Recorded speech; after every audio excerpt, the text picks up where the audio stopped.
ابو ہریرہ رضی اللہ عنہ کہتے ہیں کہ رسول اللہ صلی اللہ علیہ وسلم نے فرمایا، اللہ تعالیٰ کے خوف اور ڈر سے رونے والا شخص جہنم میں نہیں جا سکتا جب تک کہ دودھ تھن میں واپس نہ پہنچ جائے، اور اللہ کی راہ کا گرد و غبار اور جہنم کا دھواں دونوں اکٹھے نہیں ہو سکتے۔ جامع ترمذی حدیث نمبر 2311۔ یہ حدیث صحیح ہے۔ ابو ذر رضی اللہ عنہ کہتے ہیں کہ رسول اللہ صلی اللہ علیہ وسلم نے فرمایا، بے شک میں وہ چیز دیکھ رہا ہوں جو تم نہیں دیکھتے، اور وہ سن رہا ہوں جو تم نہیں سنتے۔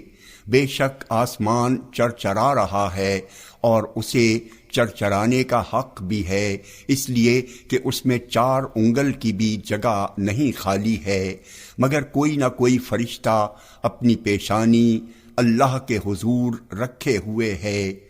اللہ کی قسم، جو میں جانتا ہوں، اگر وہ تم لوگ بھی جان لو تو ہنسو گے کم اور رو گے زیادہ، اور بستروں پر اپنی عورتوں سے لطف اندوز نہ ہوگے، اور یقیناً تم لوگ اللہ تعالیٰ سے فریاد کرتے ہوئے میدانوں میں نکل جاتے۔ اور ابو ذر رضی اللہ عنہ فرمایا کرتے تھے کہ کاش میں ایک درخت ہوتا جو کاٹ دیا جاتا۔ جامع ترمذی حدیث نمبر 2312۔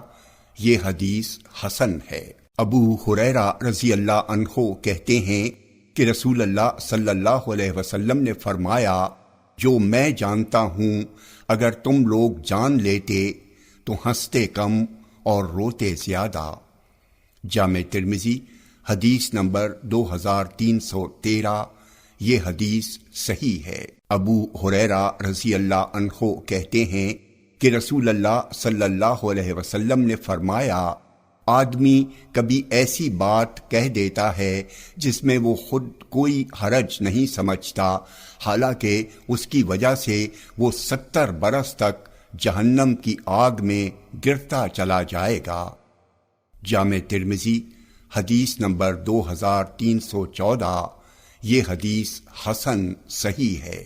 معاویہ بن حیدہ رضی اللہ عنہ کہتے ہیں کہ میں نے نبی اکرم صلی اللہ علیہ وسلم کو فرماتے سنا ہے، تباہی و بربادی ہے اس شخص کے لیے جو ایسی بات کہتا ہے کہ لوگ سن کر ہنسیں حالانکہ وہ بات جھوٹی ہوتی ہے، تو ایسے شخص کے لیے تباہی ہی تباہی ہے۔